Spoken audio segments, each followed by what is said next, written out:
예, 소개 말씀 감사드립니다. 제가 오늘 말씀드릴 내용은 이제 대장암의 최신 표적 치료에 대한 부분이고요. 사실 앞에 여러 선생님들께서 이제 수술적인 치료에 대해서 많은 말씀을 주셨는데, 저는 이제 최신 표적 치료는 대부분 이제 수술을 못 하시는 분들이 대부분이어서 아마 여기서 구체적으로 많은 얘기를 하기는 조금 어려울 것 같고요.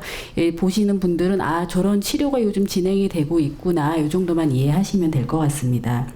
오늘 이제 제가 말씀드릴 내용은 이제 우리가 전이성 직결장암에서 전신치료, 그리고 이제 이런 환자에서 사용되는 표적 항암제에 대해서 말씀드리고요. 그리고 이제 최근에 어떤 약제들이 개발되고 사용되고 있는지에 대해서 말씀드리도록 하겠습니다. 우리가 앞에 여러 선생님들 많이 말씀을 주셨는데, 우리가 진행성, 우리가 수술이 가능한 환자분들을 대상으로 우리가 치료를 진행할 때는 가장 중요한 거는 수술이고요. 우리가 이 결장암인 경우에는 이제 수술을 먼저 시행을 하고, 보통 이제 제가 하는 항암제 치료는 수술 이후에 보조요법으로 진행을 하게 됩니다. 직장암은 앞에 이제 방사선조약과 선생님도 말씀드렸지만은, 우리가 이제 항문 조인근을 살려야 되고 국소 재발을 줄여야 되는 목적이 있기 때문에 수술하기 전에 미리 이제 항암 방사선을 시행해서 이 병을 충분히 줄인 다음에 수술을 시행하고 수술 병기에 따라서 이제 보조 항암 치료를 진행할 수 있습니다. 하지만 이제 전이성 직결장암의 치료에 있어서는 두 가지 병이 따로따로 떨어져 있는 병이 아니고, 이 병 자체는 이제 전신 질환으로 이해하고 있기 때문에 국소 치료인 수술이나 이런 치료가 들어가지 않고 이제 전신 항암 화학요법을 진행을 하게 됩니다.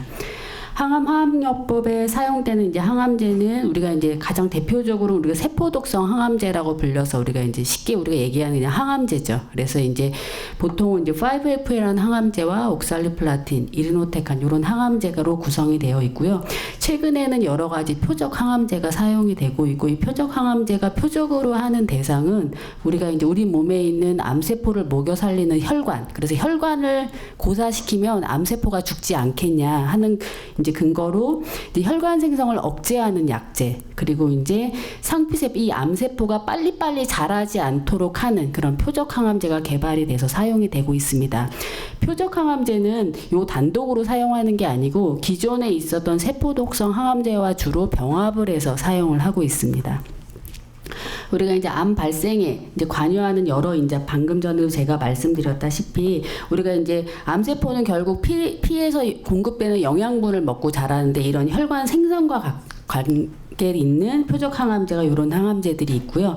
그 다음에 이제 이런 암세포 자체의 성장, 그러니까 암세포가 어떤 유전자 변이를 획득함으로써 암세포가 계속 성장하고 죽지 않고 이렇게 성장할 수 있기 때문에 이것과 관련된 표적 항암제가 우리가 이제 그 세톡시맙이나 파니투맙과 같은 항암제, 그러니까 표적 항암제가 있습니다. 우리가 요즘에 이제 암세포의 이런 성장과 관련된 표적 항암제를 연구하다 보니까 이 암세포에 여러 가지 유전자 변이가 있다는 걸 알게 됐습니다. 그래서 이제 그런 유전자 변이 중에 이제 가장 대표적인 게 라스라는 변이가 있고요. 이 라스라는 변이가 있는 경우에 아까 세포 성장과 관련된 항암제를 쓰는 게 별로 도움이 되지 않는다는 걸 알게 되면서, 그럼 다른 변이도 있나? 다른 표적에 들을 수 있는 약도 있나? 이러면서 연구를 하다 보니까 이 라스 변이 외에도 우리가 라프나 이제 뭐 헐투 이런 변이들을 이제 찾아내게 돼서 그 부분에 대한 표적 항암제가 이제 다시 사용이 되고 있습니다. 그래서 이제 아까 말씀드린 혈관 생성을 억제하는 대표적인 약제로 이제 베바시주맙이라는 약제가 있는데요. 이 약제를 우리가 이제 전이성 대장암이 있는 환자에서 1차 요법으로 기존의 항암제에 이제 베바시주맙을 병합해서 사용을 해봤더니 실제로 암을 조절할 수 있는 기간도 길어지고 환자의 생존 기간도 많이 연장되는 것이 보고됨으로써, 이게 이제 2000년대 초반에 발표된 연구고요. 우리나라에서는 이제 한 3년 전부터 이 약제를 기존 항암제에 병합해서 사용하는 것을 이제 급여를 해주고 있습니다.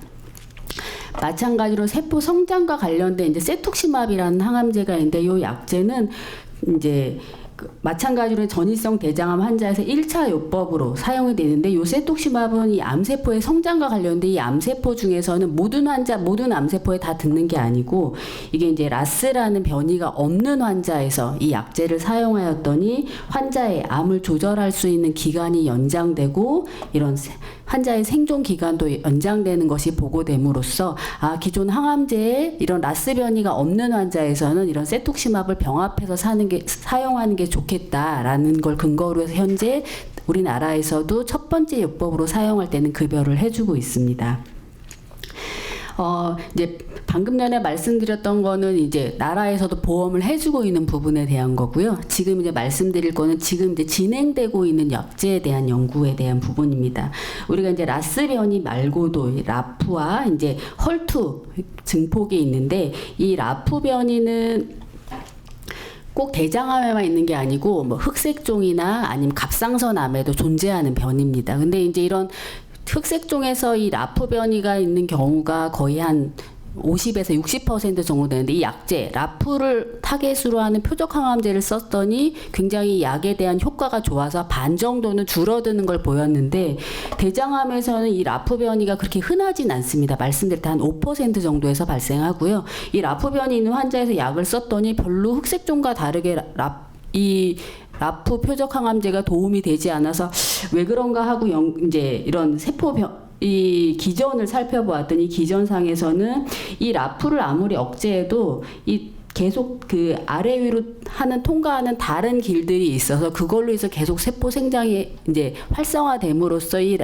라프 억제제가 별로 도움이 되지 않는다는 걸 이제 근거로 해서, 요즘 이제 라프 변이가 있으신 분들은 라프를 억제하는 항암제 말고도 그 전후에 있는 그런 이제 신호 전달 체계를 같이 억제하는 여러 가지 표적 항암제를 병합해서 사용하는 연구들이 진행되고 있고, 이런 연구에서 실제 이전에 항암제를 굉장히 많이 썼고 이런 환자분임에도 불구하고 반응률이 한 반 정도 환자분에서 이제 이런 반응률이 높다라는 보고가 되고 있어서, 이런 부분에 이제 연구가 진행되고 있습니다.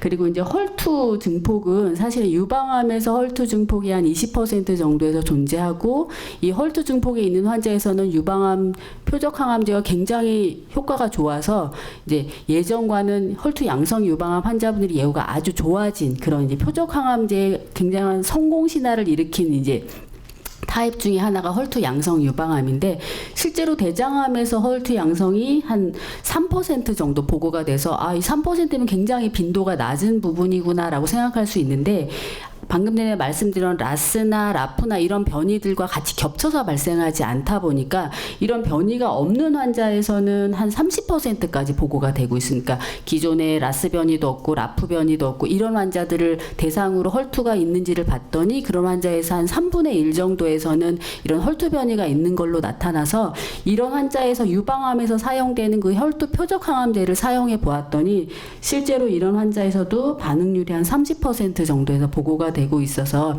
현재 이런 이제 대장암에서 여러 가지 변이들을 찾아냄으로써 이 변이를 표적으로 하는 여러 가지 약제들이 연구되고 있습니다.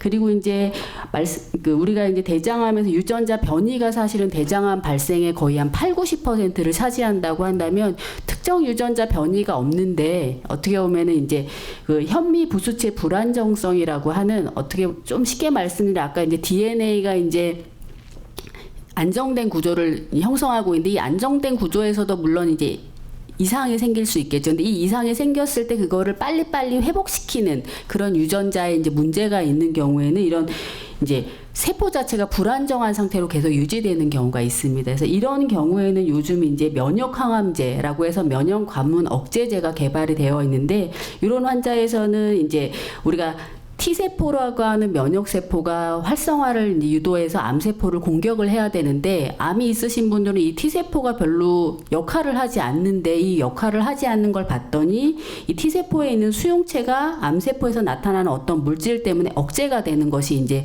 발견됨으로써 이 억제를 이제 잘라주는 거죠. 그러니까 어떻게 보면 암세포랑 우리 면역세포랑 손을 잡고 있는 거를 딱 잘라주는 그런 이제 기전으로 면역 관문 억제제가 개발이 되었고, 실제로 이런 현미 부수체 불안전성 환자에서 대장암에서는 약 10% 정도고, 사실 전이성 대장암에서는 5% 정도 차지하는 환자분들인데요.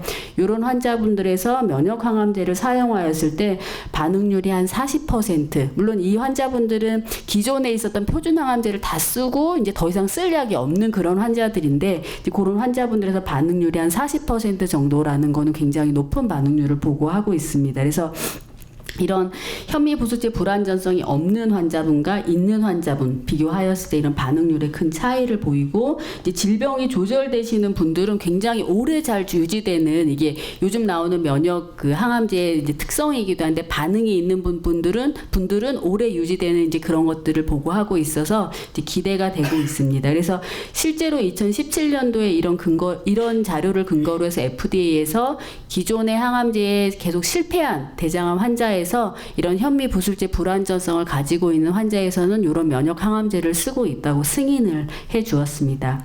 그래서 요약해서 말씀드리면, 이제 전이성 직결장암 환자분들의 치료는 기존에 사용되었던 우리가 세포독소 항암제에 표적 항암제를 같이 사용을 하는 거를 현재 이제 표준요법으로 하고 있고, 표적 항암제는 혈관 생성을 억제하는 거를 목표로 하는 이제 약제와 그다음에 세포 성장을 암세포의 성장을 억제하는 그런 약제로 구성되어 있습니다. 그래서 표적 항암제, 특히 이제 세포 성장을 억제하는 이 표적 항암제를 선택하기 위해서는 반드시 유전자 검사를 해서 어떤 변이가 있는지를 확인을 해야 되고, 이런 이제 유전자 변이 여부에 따라서 최근에 뭐 라프 이니비터라든가 우리가 유방암에 사용되는 헐투 표적 항암제가 현재 이제 연구가 진행되고 있습니다. 그리고 마지막에 말씀드렸던 우리 이제 면역 항암제가 이제 사용될 수는 있지만, 이런 면역 항암제의 대상이 되는 환자는 우리가 처음부터 쓰는 환자분이 아니고, 우리가 기존 치료에 계속 반응이 없었던 환자분들을 대상으로는 고려해 볼 수 있겠습니다.